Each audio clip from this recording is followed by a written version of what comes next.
Mr. President, the pandemic was an opportunity to bring humanity together.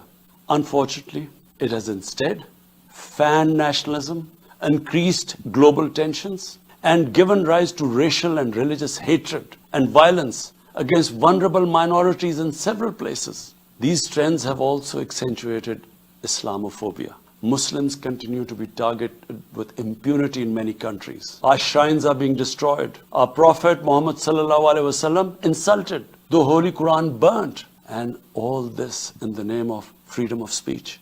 Incidents in Europe, including republication of blasphemous sketches by Charlie Hebdo, are recent examples. We stress that willful provocations and incitement to hate and violence must be universally outlawed. This assembly should declare an international day, combat Islamophobia, and build a coalition to fight the scourge that splits humanity.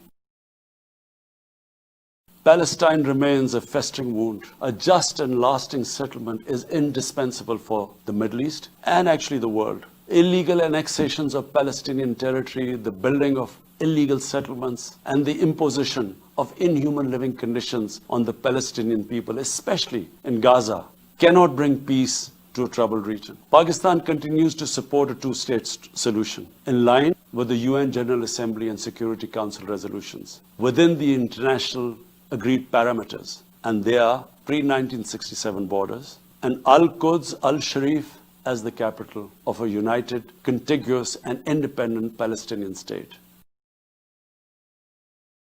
For over 72 years, against the wishes of the Kashmiri people and in blatant violation of the resolutions of the Security Council, India has illegally occupied Jammu and Kashmir and indeed its own commitments to the people of Kashmir. On 5th August last year, India illegally and unilaterally sought to change the status of the occupied territories and deployed additional troops, bringing the total number to 900,000, to impose a military siege on 8 million Kashmiris. All Kashmiri political leaders were incarcerated. About 13,000 Kashmiri youth were abducted and thousands tortured. A complete curfew was imposed, accompanied by a total communications blackout. Indian occupation forces have used brute force, including pellet guns against peaceful protesters, imposed collective punishments, including the destruction of entire neighborhoods, and extrajudicially murdered hundreds of innocent young Kashmiris in fake encounters, refusing even to hand over their bodies for burial. The Kashmiri media and those daring to raise their voice are being systematically harassed and intimidated through the use of draconian laws. All of this is well documented in the reports of the United Nations High Commissioner for Human Rights, communications from the Special Rapporteurs of Human Rights Council, statements from human rights and civil society organizations. The international community must investigate these grave violations and prosecute the Indian civil and military personnel involved in state terrorism and serious crimes against humanity being perpetrated, I'm sad to say, with complete impunity. The objective of this brutal campaign is to impose what the RSS BJP regime has itself called the final solution for Jammu and Kashmir. To this end, the military siege is being followed by moves to change the demographic structure of the occupied territory. This is an attempt to obliterate the distinct Kashmiri identity in order to effect the outcome of a plebiscite envisaged in the UN Security Council resolutions. This action is in violation of the UN Charter, Council resolutions, and international law, particularly the 4th Geneva Convention. Changing demographic structure of occupied territory is a war crime. The brave Kashmiri people will never submit to Indian occupation and oppression. Their struggle is indigenous. They are fighting for a just cause, and generation after generation have laid down their lives to rid themselves of Indian occupation. The government and people of Pakistan are committed to standing by and supporting the Kashmiri brothers and sisters in the legitimate struggle for self-determination. In order to divert attention from its illegal actions and atrocities in Indian-occupied Jammu and Kashmir, India is playing a dangerous game of upping the military ante against Pakistan in a nuclearized environment.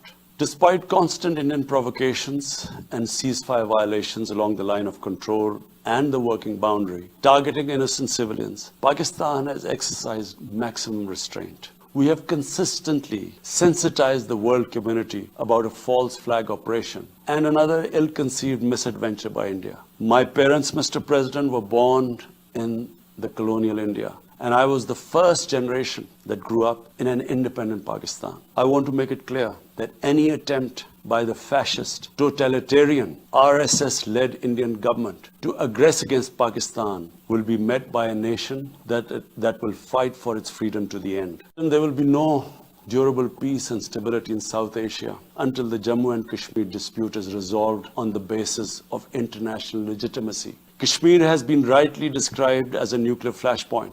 The Security Council must prevent a disaster conflict and secure the implementation of its own resolutions, as it did in the case of East Timor. The Council has considered the situation in Jammu and Kashmir 3 times in the past year. It must take appropriate enforcement actions. It must also take steps to protect the Kashmiris from an impending genocide by India. Pakistan has always called for a peaceful solution. To this end, India must ascend. To reach this end, India must ascend the measures it has instituted since 5th August 2019, end its military siege and other gross human rights violations, and agree to resolve the Jammu and Kashmir dispute in accordance with the relevant UN Security Council resolutions, and of course, the wishes of the people of Kashmir.